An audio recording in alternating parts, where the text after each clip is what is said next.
even the Father of our Lord Jesus Christ, the Father of mercies, and the God of all comfort. Tayo pong lahat sumukot manalangin. Ama naming banal, we are very much thankful sa lahat po ng mga pag-iingat niyo po sa amin at sa mga biyayang pinagkakalob niyo po sa amin. And we pray as we gather together with our brethren online ay yung fellowship po na binigay niyo po sa amin ay ito po yung mapangalagahan po namin. At ang inyong salitang aming mapag-aaralan ngayong araw na ito ay buksan niyo po ang aming puso. Turuan niyo po kami, Panginoon, magtiwalang lubusan sa inyong harapan. Maraming salamat. The Holy Spirit give us wisdom and to study your word. Ito po'y dalangin namin sa pangalan ni Jesus, and all the people will say, Amen. Amen. May be seated. Thank you very much. Right, we welcome also Hovero. Right, tama? Alright, kapatid ba? O kapatid, no? Kapatid po, tsaka sister-in-law. Sister Cora. Yung babae o yung lalaki? Ay, lalaki. Hovero nga. Right, so yes, welcome po. Of course, si Sister Jesseline Jihan. Hindi, si Jesseline. Di ba galing Pilipinas to? Huh? Dumating na siya. Tama ba? Kasi nagulat ako kanina, ba't ka nandito? Alright, we welcome back Sister Jesseline. Galing Pilipinas. Tama, galing kang bakasyon, di ba? Ako ba'y tumatanda na o mga kalimutin?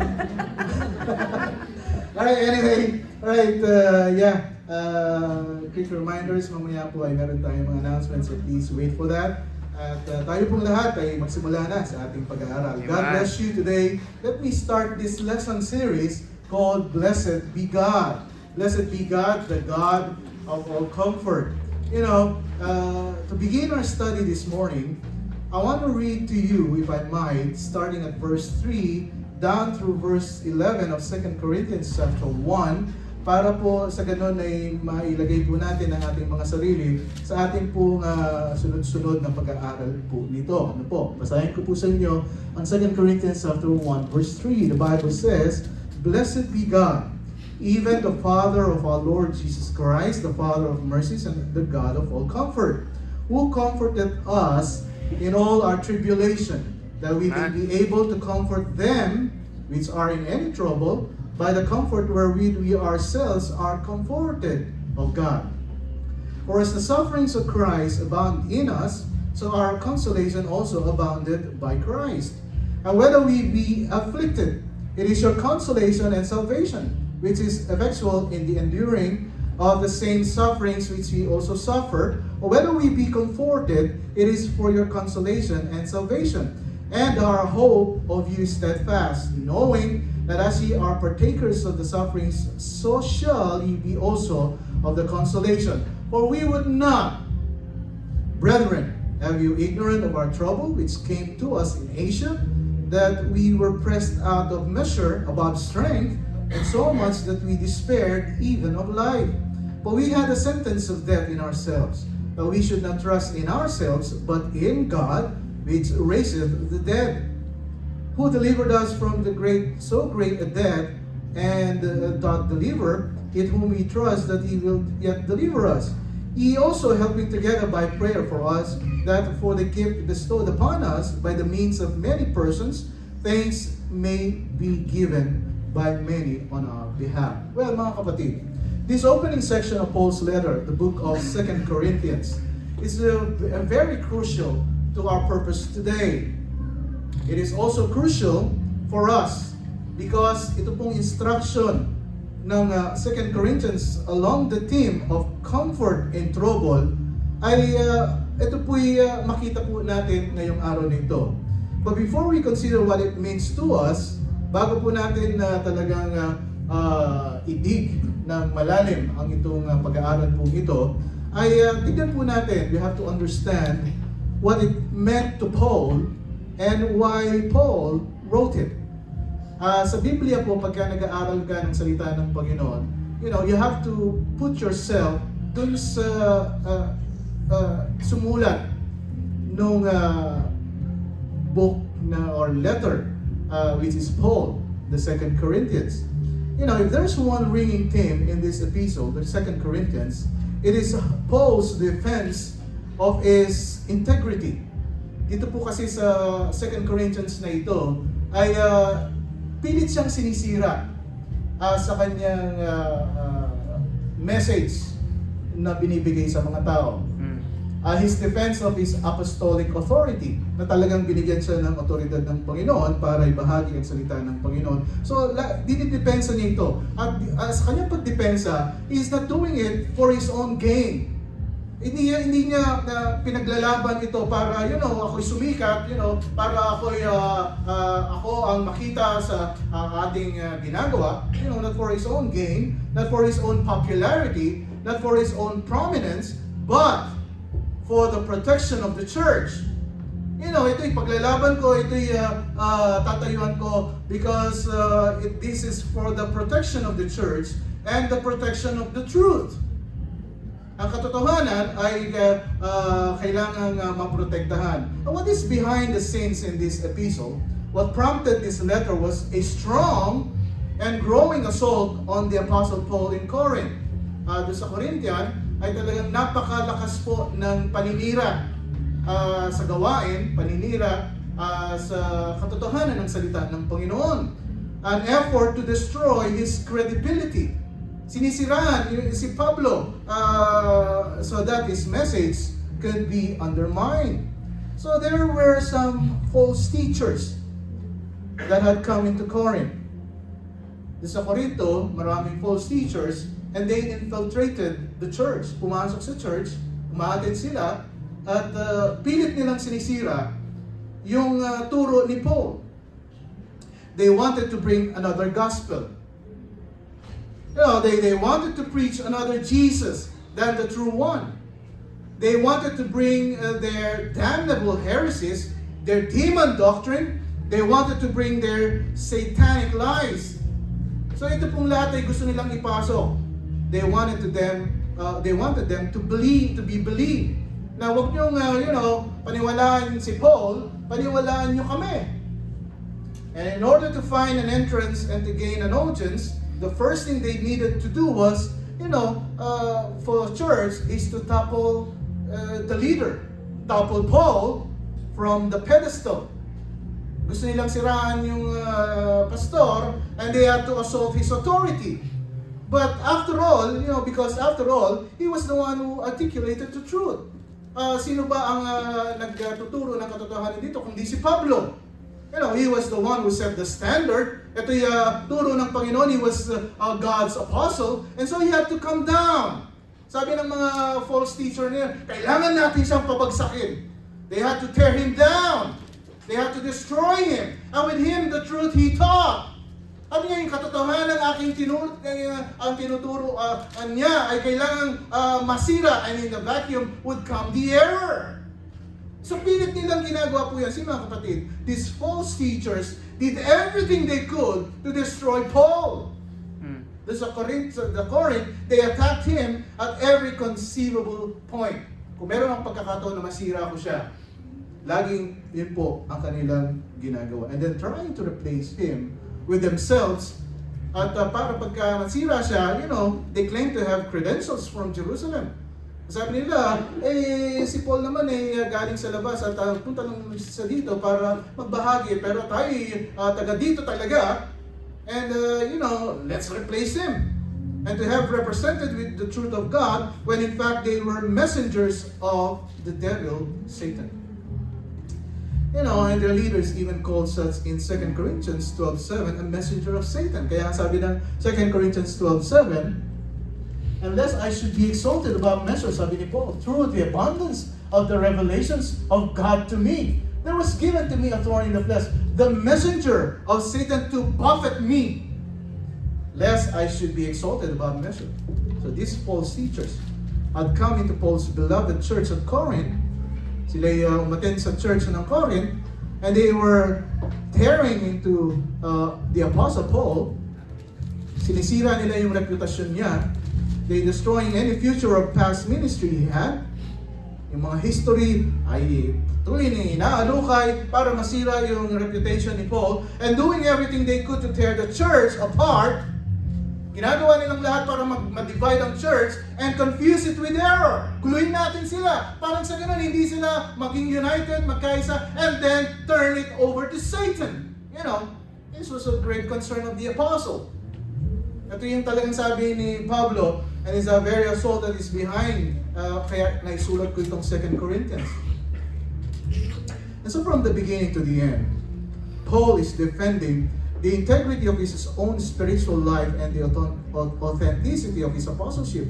Now, let me summarize briefly the circumstances that are behind this episode para ang sa ganun po ay mailagay po natin ang ating sarili dun sa ating mapag-aaralan sa mga susunod pong linggo. And I want you to follow very carefully. Pagka ngayong araw na ito, hindi po natin pinakinggan ito ng mabuti because apart from this foundation, if we will not listen to understand it now, we will lose the great impact of what is here in our lesson. And we will lose the understanding of the very opening paragraph when I read to you a while ago.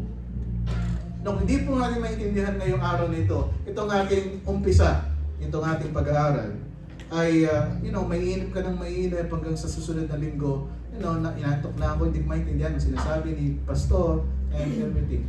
So better to listen carefully today, which I read the verses a while ago. And to start with, Paul had spent 18 months in the city of Corinth. 1.5 years doon sa Corinth, siya po yung nagstay doon. Mamaya papakita ko sa inyo para mas maliwanag yun po. During that 18 months, God has used him to plant the church there. Okay, siya po yung nagpunta doon and to strengthen the church sa Corinto. 18 months of intense teaching and preaching.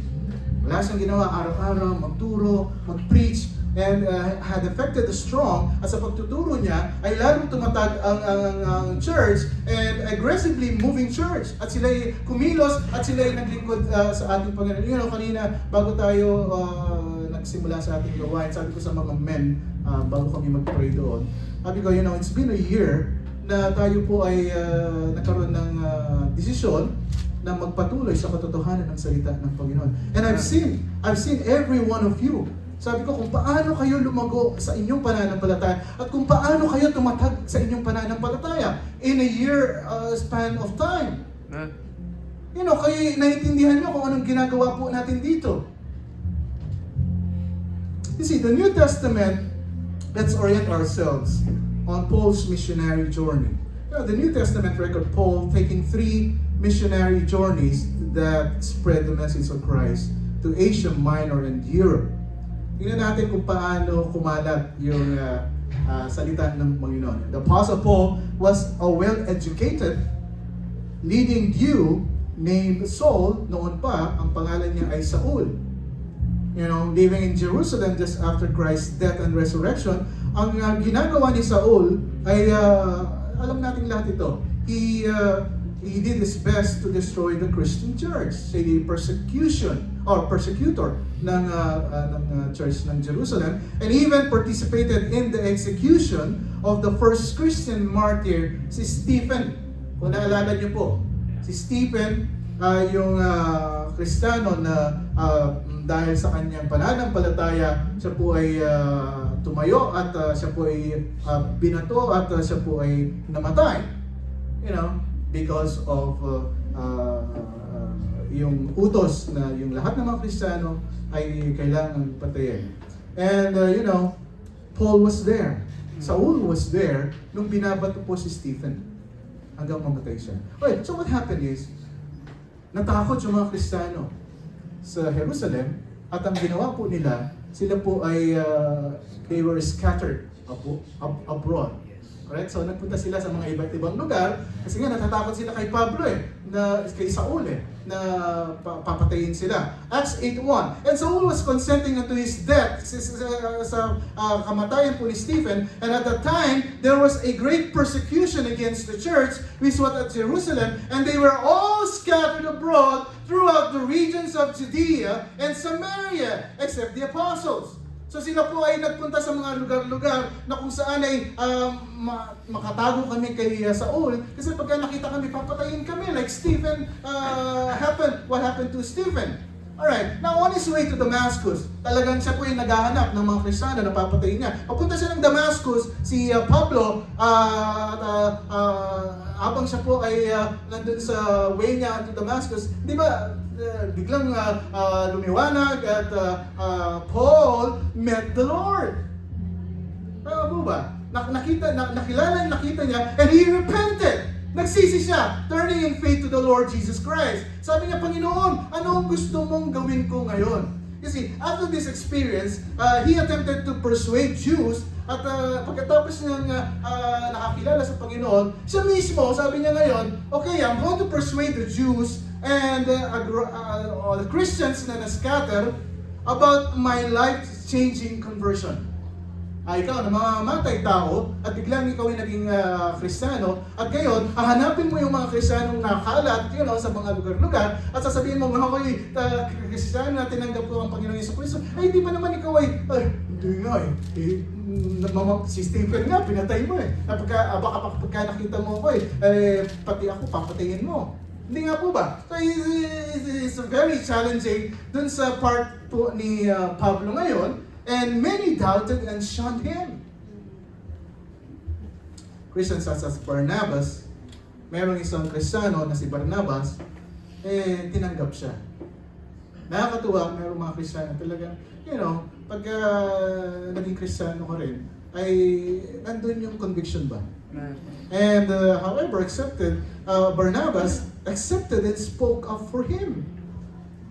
Talagang naglakas loob si Barnabas na kakausapin ko siya kung anong nangyari talaga sa kanya. So Paul and Barnabas became missionary partners. Sila yung naging partner. And on 3 separate missionary journeys, each several years in length, Paul preached the news of Jesus in many coastal cities and trade routes, towns. The following is a brief chronicle of this missionary journey. The first map. Ayan. Yung pagka-ligtas po niya, nandyan po siya sa Antioch, kaya sabi niya ng Book of Acts, the first believers were called Christians then in Antioch. Doon nagsimula. At pagkatapos, dahil kumalat nga yung mga Kristiyano, pinuntahan niya at patuloy siyang nag-preach na pupunta siya ng Salamis, Cyprus, at Italy, nagpunta siya ng gawing Europe, and hanggang sa bumalik siya sa that's the first journey, missionary journey of Paul. At makikita niyo yan sa Book of Acts 13 to 14. Ang kasama niya po dyan si Paul and Barnabas, partner sila. Nag-soul win sila doon, at nagbahagi ng salita ng Panginoon. And dahil nga po kilala si Pablo or si Saul, the persecutor, ang nangyari po dun sa first journey niya ay ang pangalan mo na ngayon ay Pablo. Sa first journey. Right? So through trials and beatings and imprisonments, kahit na siya po ay dahil nga po yung mga pinuntahan niyang mga lugar, ay sino ba yung Jesus ang pinipreach mo? So pinersecute din siya and he was beaten, he was imprisoned, but he kept on preaching the Lord Jesus Christ. That's the first journey of Paul and Paul. Kasama niya si Barnabas. Second journey. Bumalik siya sa Antioch at dahil nga po meron ng mga Kristiyano sa mga pinuntahan niya, sabi niya, gawin tayo sa ibang mga lugar. So punta siya ng Antioch, punta siya ng Tarsus, punta siya ng Derbe, Iconium, Antioch, dun sa may gawing Italy, hanggang napunta siya ng Asia, napunta siya ng napunta siya ng Achaia, which is the Corinthian. Okay, nandito siya at hanggang sa bumalik siya at napunta siya ulit ng Antioch. That's the second journey. At kasama po niya dyan, dahil nga nagkaroon ng mga, hindi pagkakatao kasi pagka magkakasama. Hindi sila magkakaintindihan, and everything. So, si Barnabas, nag-separate sila. Ang sinama ni Barnabas si John Mark. Sabi niya, John Mark, ikaw na kasama ko sa soul winning. Si Paul naman, he took Silas. So kaya makikita mo Paul and Barnabas, Paul and Silas. Diba? Yung mga nababasa po natin ito sa Biblia. And they went to Asia Minor. So, nagpunta sila dyan at nagbahagi ng salita. And now we go to the third missionary. The third missionary journey in Asia Minor So bumalik sila sa Antioch. At pumunta na naman siya kasi lagi niyang binibisita yung mga churches na itanim niya at bumalik sila sa Corinth. Yeah? So makikita niyo sa second and third journey ay talagang bahagi na po yung Corinto. Sa kanyang ministry and everything. Okay, are you following? Alright, very good. Okay. Sabi ng Acts 20:18, final words nung siya po ay matapos ng kanyang mga journey, first, second, third. And when they were come to him, he said unto them, from the first day that I came into Asia, sabi ni Paul sa Acts, after what manner I have been with you at all seasons, serving the Lord with all humility of mind, and with many tears and temptation, which befell me by the lying in wait of the Jews, and how I kept back nothing that was profitable unto you. Ginawa kong lahat, but I have shewed you, and have told you publicly, and from house to house, testifying both to the Jews and also to the Greeks repentance toward God and faith toward our Lord Jesus Christ. And now behold, I go bound in the Spirit unto Jerusalem, not knowing the things that shall befall me there, say the Holy Ghost witnesses in every city, saying the bonds and afflictions abide me, but none of these things move me. Sabi niya, maraming pagsubok na dumaan. First journey ko, second journey ko, third journey ko. Sabi niya, ang daming nag-persecute sa akin, ang daming trials na aking naranasan. Sabi niya, but none of these things move me. Neither can I my life dear unto myself, so that I might finish my course with joy, and the ministries I have received of the Lord Jesus, to testify the gospel of the grace of God. Sabi ni Pablo. And some Bible scholars, they said, meron pang fourth journey. Sa mga history books, makikita mo, at siya pa'y ubikot. But these three journeys, ito po'y talagang highlighted sa Biblia. Why I want you to do this? Because when you read the epistles, when you read the book of the Corinthians, Thessalonians, Galatians, maintindihan niyo po kung bakit. Ganon ang kanyang mga pananalita. Now, the purpose of all Paul's missionary journey was proclaiming God's grace in forgiving sin through Christ. Lagi po yung kanyang tema. So going back on this second journey, balik tayo sa second journey. Paul had spent 18 months in the Corinth. 1.5 years na nandun siya, nag-preach siya. At the end of the 18 months, sabi niya, okay, matagal na ako dito, I'm going to head to Syria, to return really back to my home church and bring his second missionary tour to an end. Bumalik siya. So somewhere along the journey, we don't know where, and he was going back to Syria, and when he arrived there at some point, some news came to him about the Corinthian church. After nung second journey niya, bumalik siya dun sa Antioch at pagbalik na doon, meron na siyang mga naririnig na mga nangyayari dun sa Corinthian church. And the news indicated that there was immorality in the church. Iniwan niyang church, sabi niya, there was immorality and it wasn't being dealt with. May mga matendon sa church ng Corinth at ang sabi narinig niya na merong mga mga umatendo ng mga immoral. At hindi nila ina-address ng mabuti kung paano gawin at maging maayos ang gawain ng Panginoon. And so Paul wrote them a letter. Dahil nga malayo, ay sabi niya, sulat na lang ako sa inyo. And let's call this letter 01. Okay, letter 1. Right? So sumulat siya. That letter dealt specifically with immorality and how to deal with it in the church. Ito pong letter 01 na ito, it's not uninspired by the Holy Spirit. Hindi sana kung titignan po natin ang Biblia, meron 1 Corinthians, 2 Corinthians, 3 Corinthians, may 4 Corinthians. Right? So, ito pong first letter dito, ay hindi po ito yung 1 Corinthian na nasa Biblia po natin. This is not an inspired letter. It surely was a helpful letter, though ito po yung mabuting sulat, but not an inspired letter. And the basic content of it is, you can find it in 1 Corinthians 5:9 to 13. Ano sabi ng 1 Corinthians 5:9? I wrote unto you in an epistle. Di ba sumulat nga ako sa inyo? That's the first letter. Not to company with what? Fornicators. Kasi sabi niya, may mga immoral na umaten dyan sa church. At ang sabi niya, okay, I'm going to write to you the first letter. I wrote unto you in an epistle, not to company with fornicators. At tinuloy niya ang kanyang letter, 1 Corinthians 5:13. But them that are without God judge it. Therefore, put away from among yourselves that wicked person. Ano niya, tanggalin sa church. Yung mga immoral. It was a summation of the initial letter that he wrote, having to do with immorality. Now we are not surprised to hear that. You know, why? The Corinth was filled with immorality.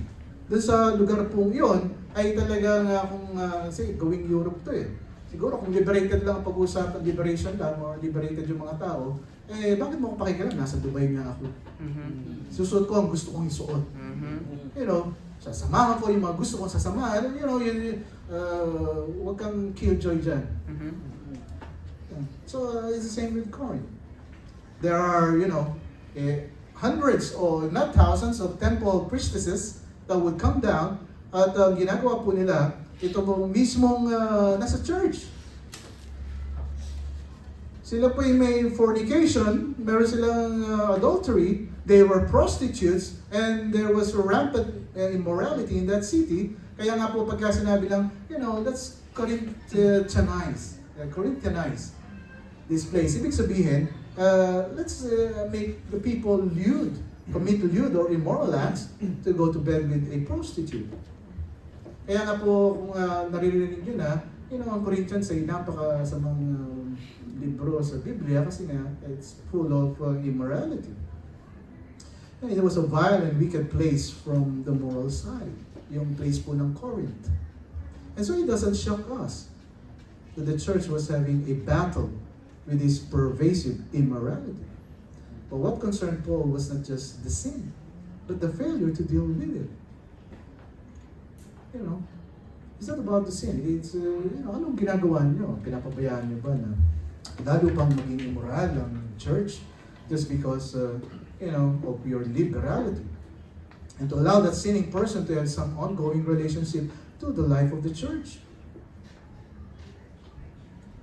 And after that letter 01, ang sumulat na si Pablo, akala nyo, tapos na yung istorya.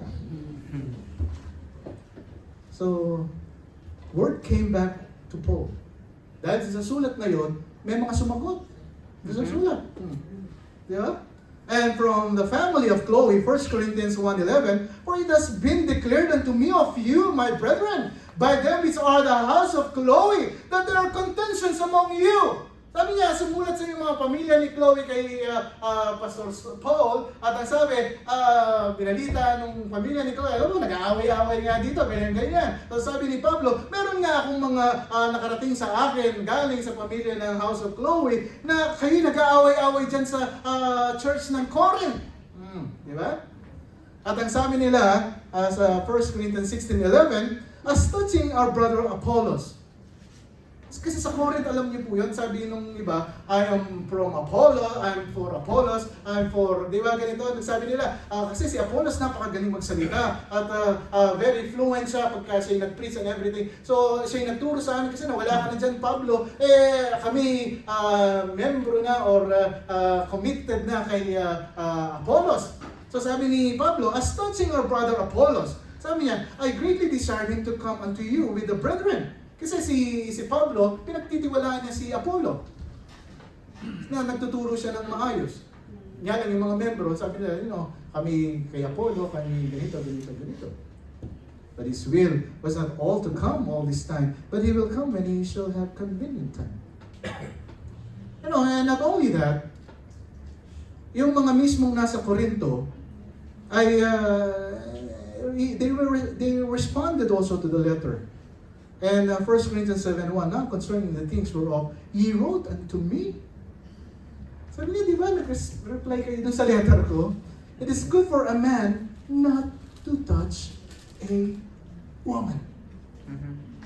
Di ba lagi natin itong narinig sa preaching eh. Di ba? Sa mga Baptist, sa mga Bible Baptist, mga churches na ganito. Not to touch a woman. A man should not touch a woman. Kasi nga, doon sa Corinth ay talagang nandun na yung immorality at sumulat si Pablo at sila nag-reply. Sabi niya, sinulat niyo nga sa akin, sinasabi niyo, it is good for a man not to touch a woman. You know, so he got word from Chloe's house and from Apollos. At meron pang mga iba na sumugot. 1 Corinthians 16:17. I am glad of the coming of Stephanas and Fortunatus and Achilles, for that which was lacking on your part, they have supplied. So there's an ongoing dialogue, ano po, this church. Si Pablo sa yung mga taga-Corinto, nag-uusap sila, ano ba nangyayari dyan? At bakit ba ang daming kontensyon? Ang daming mga immoral, ang daming mga ganito. Ang sabi ni Pablo, you know, kayo na mismo sumusulat din sa akin eh. Now, after he got word back from Chloe and Apollos, okay, merong problema dyan. Paul was still concerned and apparently things were not properly resolved.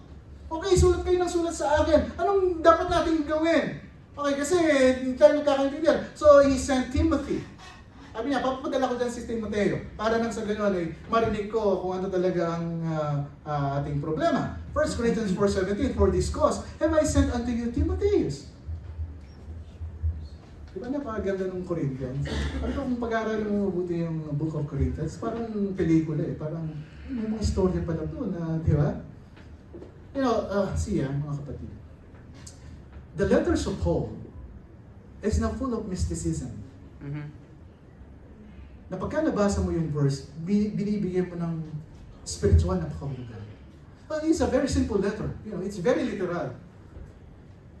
Na maging klaro sa atin na wag nating ituro na di naman yung tinuturo ng Biblia. Ang tinuturo ng Biblia, nagkasulatan sila at nagkaroon ng mga reply. At ganito ang nangyayari. Okay, at ang sabi niya, in Acts 19:22, so he sent into Macedonia 2 of them that ministered unto him, what? Timotheus. Sabi niya, padala ko si Timotheus dyan, and Erastus, at para malaman ko kung ano talaga nangyayari dyan. So he sent Timothy. At nung pag-send niya kay Timothy, he write another letter. Letter 02. Di ba? Si Timothy, sabi, papadala ko dyan. Kasi, parang magsusulat na rin ako. At ito po yung 1 Corinthians na episode. Diba? Book of Acts and then Romans and then Corinthians. Ito na po yun. Nagsulat na this was an inspired letter. Even sa inspired letter, ito po yung ginabayan ng banal na spirito. Ito po yung nilagay sa ating Biblia. The 1 Corinthians. You know. So nagsulat na siya. The time was about 53 and 54 AD, his third missionary journey. Nung bumalik na siya, he sends Timothy, bago siya bumalik, he sends Timothy. And he pens a letter. And he writes there, it reflects what he had heard from Chloe, from Apollos, and from other sources. Kaya nga po, kung babasahin niyo yung book of 1 Corinthians, the letter is indicated there are factions. There are divisions among the brethren. May mga nagdidemandahan, lawsuits, merong worldly wisdom, merong immorality, disorder of the Lord's table. Ito yung mga nababasa po natin, di ba? Corruption of worship, yung pananambahan, nag-iba na. Corruption of spiritual gifts. And yung preaching, nag-iba na. There's poor leadership. Yung mga tao, hindi na nagmamahal sa bawat isa. Mhm. There's confusion about the teaching, about the resurrection.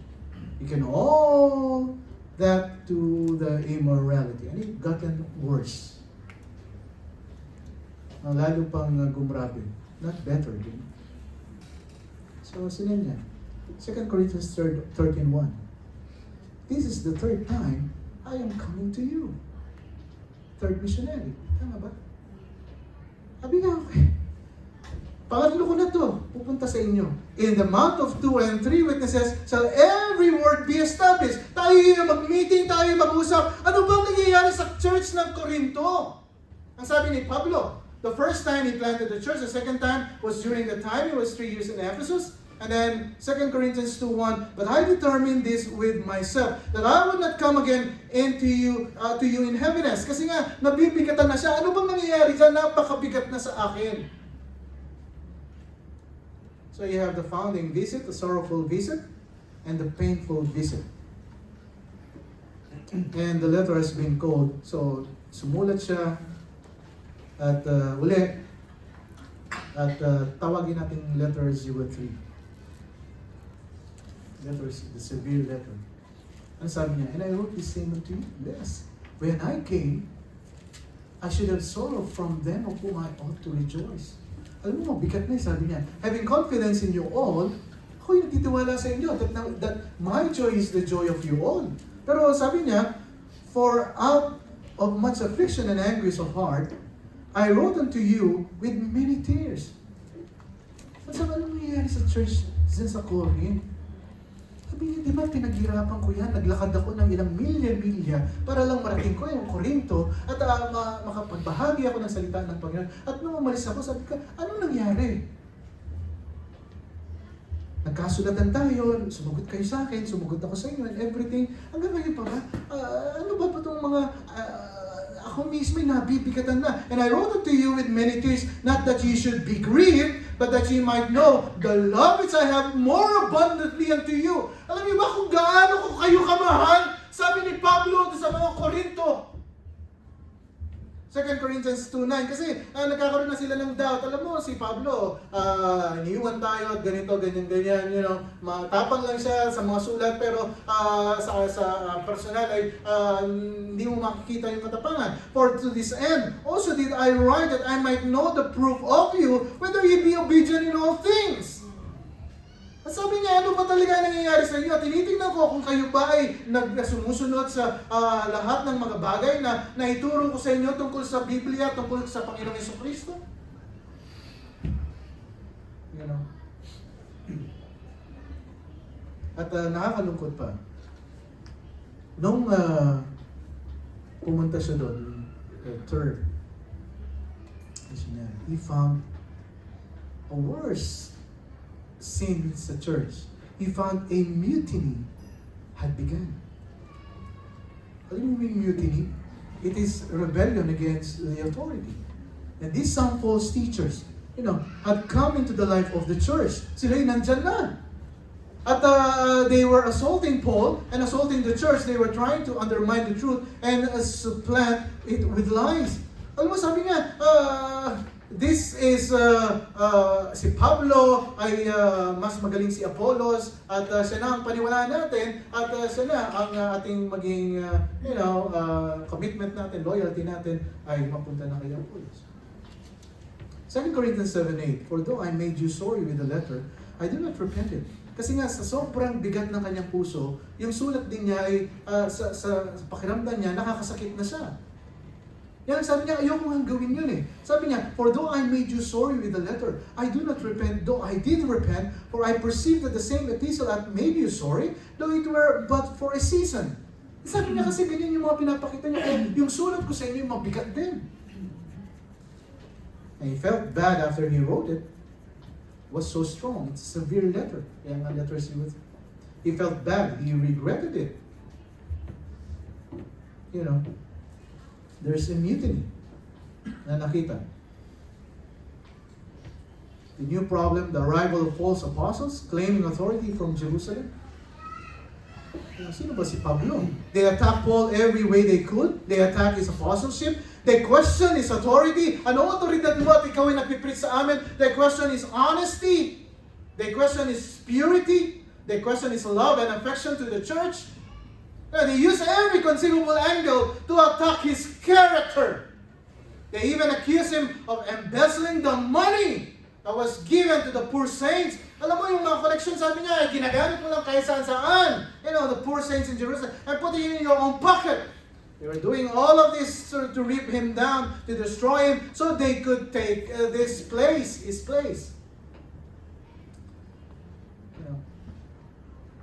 And according to chapter 11 of 2 Corinthians, for I am jealous over you with godly jealousy, sabi niya. Sabi niya, kasi nung nagpunta ako dyan, I have exposed you to one husband. That I may present you as a chaste virgin to Christ. Itong husband na ito, sabi niya, ito yung sa Panginoon. Pero ngayon natatakot ako, but I fear, lest by any means, as the serpent beguiled Eve, kung paano si Eva ay tinukso ng kalaban, through his subtlety, so your mind should be corrupted from the simplicity that is in Christ. Ito yung inaalala ko, ako'y natatakot kasi ang dami ng mga false teachers na nagpasukan dyan at mas pinaniniwalaan nyo sila kaysa dun sa pinipreach ko sa inyo. For he that cometh, preach of another Jesus, whom ye have not preached. Hindi ko naman pinipreach yan eh. Bakit ang yan ang tinatanggap nyo? Or if you receive another spirit which ye have not received, or another gospel which ye have not accepted, ye might well bear with him. Natatakot ako, sabi niya, dahil baka kayo po ay matangay niya. Ito pa, 2 Corinthians 10:9.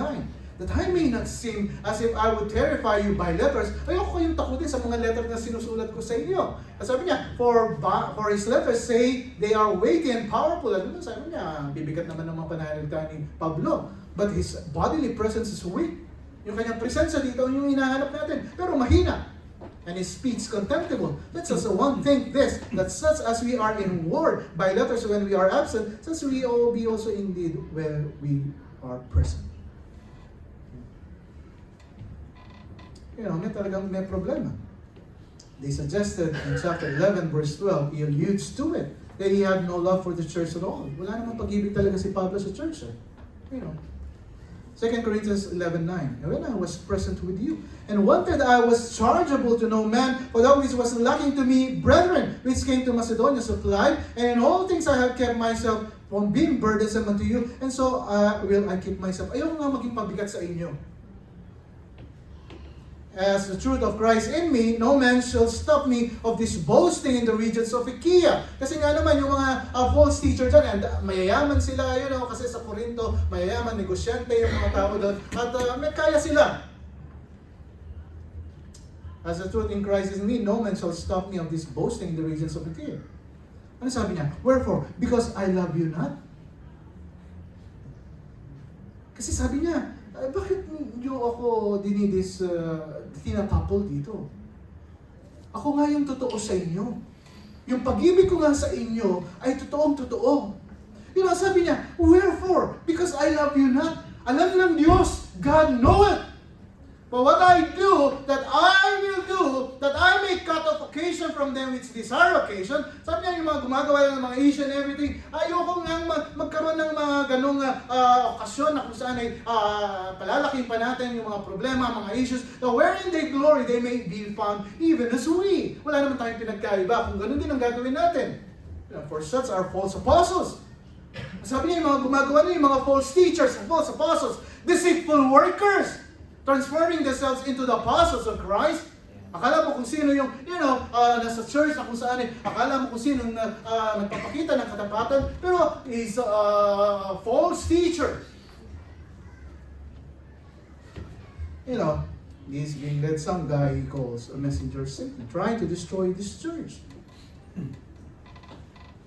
2 Corinthians 12:7, lest I should be exalted above measure through the abundance of the revelations, there was given to me a thorn of the flesh, the messenger of Satan to buffet me, lest I should be exalted above measure. So yan, ako'y natutuwa dahil ito yung nararanasan ko kasi kung pagka hindi ko naranasan ito, pagmamalaki ko na yung aking sarili, ako'y attorney, ako'y lawyer, ni Sanhedrin and everything. Kung magmamayabang lang tayo, kayamanan mo, ako'y educated and everything, Sabi ni Pablo. At kung yan ang pag-aawayan natin, sabi niya, ayoko ng mga okasyon na ganyan, na nag-aaway tayo dahil sa mga ganyan. Meron mo kung anong meron ako. And this church was so strategic. Yung lugar po ng Corinth, dahil maganda nga po yung lokasyon nito, at it was the heart of the spread of the gospel in the whole part of the world. At dahil nga po itong lugar nito, maganda rin kung saan ibahagi ang salita ng Panginoon. And to corrupt that church was to corrupt the message all over the world. Pagka nasira yung church ng Corinth, di ba? Sabi nila, yung mga ibang churches, apektado na rin. Satan picked his target very well. Kaya kung mababasa niyo po yung books of the epistles of Paul, ang Korinto ang pinakamaraming problema. So when the Apostle Paul went there, he found was going on mutiny, and his heart was broken. Ano ba naman kayo? Diba? Kung kailan kayo lumago sa pananampalataya, doon kayo nag-aaway-away. His heart was broken because of the investment he had made. Sabi niya, di ba? Kaya nga, ako yung hikot, talagang napagod ako, wala pang tren nun, wala pang mga bus, wala pang di ba? Lakad lang siya ng lakad, talagang sinadya ko, nakapunta dyan para ibahagi ko sa inyo. He was not thinking about his reputation. Alam mo, hindi naman natin pinag-usapan dito kung ako'y lawyer, kung ako'y mayaman, kung ako'y well-educated. Sabi ako'y, his heart was broken because at stake dito, sabi niya, it's not my personal reputation. It is the truth of God. It is the church of our Lord Jesus Christ. Alam mo kaya sabi niya, ganito ang pakikipaglaban ko sa pananampalataya ay dahil sa katotohanan ng salita ng Panginoon. Amen. And he was feeling that pain and that anguish that only a pastor feels when people in his own congregation shattered him, devastated him. Not an uncommon experience, by the way. Maraming mga churches ngayon, hindi na nangyayari. So the letter was delivered by Titus. Sumulat siya uli sa letter 03. Pinadala niya kay Timothy and then pinadala niya kay Titus yung sa real letter. And Paul regretted that he wrote it once he got it out of his system. 2 Corinthians 12:18, I desired Titus, and with him I sent a brother. Did Titus make a gain of you? Walk we not in the same spirit? Walk we not in the same steps? You know, whatever they thought of me, by the time they get this, then they're going to hate me more. But he couldn't. At nung pinadala niya po kay Titus yung next letter, naghihintay siya doon sa reply. And he waited, and he waited, and he was very, very upset in the waiting. Sabi niya, well, hanggang ngayon wala pa akong sagot sa last letter ko na binigay kay Titus. 2 Corinthians 2:12. Furthermore, when I came to Troas to preach Christ's gospel, and a door was opened unto me of the Lord, I had no rest in my spirit. Sabi niya, hindi ako mapakali, sabi niya, because I found not Titus. Wala pa rin reply from Titus, my brother, but taking my leave of them, I went from thence into Macedonia. Hinihintay niya, he was restless. Sabi niya, ano ba nangyari sa church sa Corinto? And he couldn't sit still. Diyan mapakali. 2 Corinthians 7:5, for when we were coming to Macedonia, our flesh had no rest, but we were troubled on every side without were fightings, within were fears. Kung titingnan niyo pong mabuti ang buhay ni Pablo, the man is a mess. Pinaghirapan ko. Nag-first journey ako, nag-second journey ako, nag-third journey ako for a long years. Pagkatapos ito lang mangyayari doon sa church ng Corinth. Paul was getting it from the outside and he's torn up on the inside because he was so passionately loves this Corinthian. Mahal na po ang church ng Corinth. And then Titus arrives.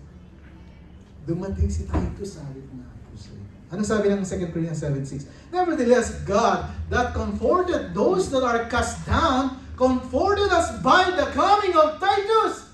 At sabi niya, dumating na si Titus. Ito na yung mga sagot. And not by this coming only, sabi niya, but by the consolation wherewith he was comforted in you, when he told us your earnest desire, your mourning, your fervent mind toward me, so that I rejoice the more. Alam mo, sabi niya, magandang balita yung sinabi sa akin ni Titus, for though I made you sorry with the letter, I do not repent, though I did repent, for I received the same epistle at made you sorry. Ibig sabihin po, nakinig. Yung mga Corinthian believers sa mga letters niya, dahil sa kanyang pagtsatsaga, sa kanyang dialogue, sabi niya, nakinig yung mga talagang anak ng Panginoon, kung saan sabi niya, now I rejoice. Now I rejoice that you were made sorry, but that ye sorrowed to repentance. At sabi niya, okay, nakita niyo kung ano yung sitwasyon niyo, pero hindi naman kayo nag-sorry dahil, sa aking reputasyon. It is a repentance, for you were made sorry after a godly manner, that ye might receive damage by us in nothing. So he was relieved. He was relieved. So he writes 2 Corinthians. This is how this letter fits. It has a tone of joy in it. In 2 Corinthians po, it has a tone in it. You know, itong 2 Corinthians po ito, hindi niya sinulat ito dahil nagkamali siya, nagkaroon siya ng issue sa church. Yung personal life niya, nagkaroon siya ng issue. Sinulat niya ito dahil may problema yung Corinth church. This is the last of the four. Apat yung letter. This is an inspired letter. 2 Corinthians 2:4, the Bible says, "For out of much affliction," sa dami ng mga problema, sabi niya na ating nangyari and everything, and anguish of heart, I wrote unto you with many tears, not that they should be grieved, but that you might know the love which I have more abundantly unto you. Ano sabi niya? Yung pag-ibig ko, kung sinasabi niyo, kine-question niyo yung pag-ibig ko sa church, sabi niya, eto nga yun. Hindi ko kayo babalikan dyan kung hindi ko kayo umahal. Hindi ko kayo bibisitahin dyan. Ito, walang mga aeroplano to, walang visa, walang ticket. Pero pumunta siya, naglakad siya first. Sabi niya kasi gusto kong bisitahin yung aking mga membro sa Corinth. It's his desire. Tinetext kami, mini-message kami. Sinusulatan kami ng letter. Di ba? Ito nga po yun. It has a tone of joy in it. I mean, it sure starts that way. And after the salutation, he says, "Blessed be God!" Sabi niya, pagpala ang Diyos. It starts with joy and praise and thanksgiving. You know, yung sinabi ko po sa inyo ngayon, it's only an introduction of the book of 2 Corinthians. You know, ay para mas maintindihan kasi kung tuloy-tuloy tayo, tapos ano ba pinagsasabi ni Pablo dito, hindi ko naman maintindihan kung ano, di ba?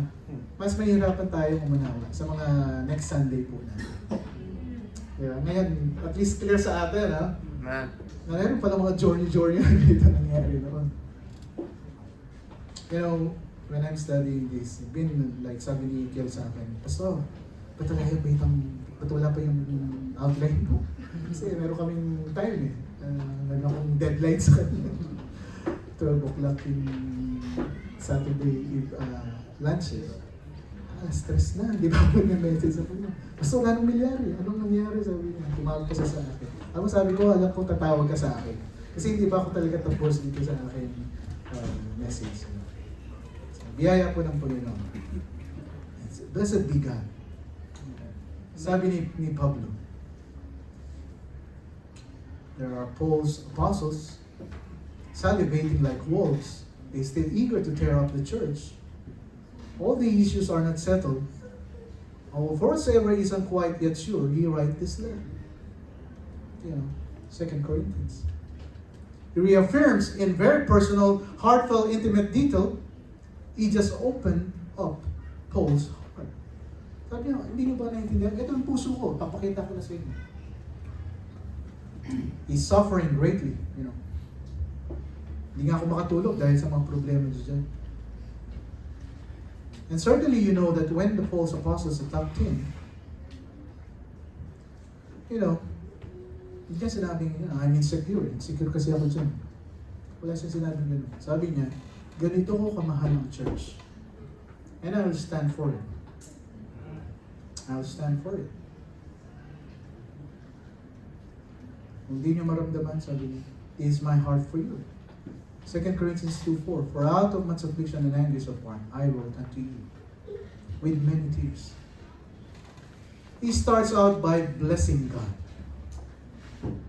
Blessed be God, the God of all comfort. Next Sunday, itutuloy ko. Amen. Napakaganda po dito. Purely Bible knowledge. It doesn't have any mysticism.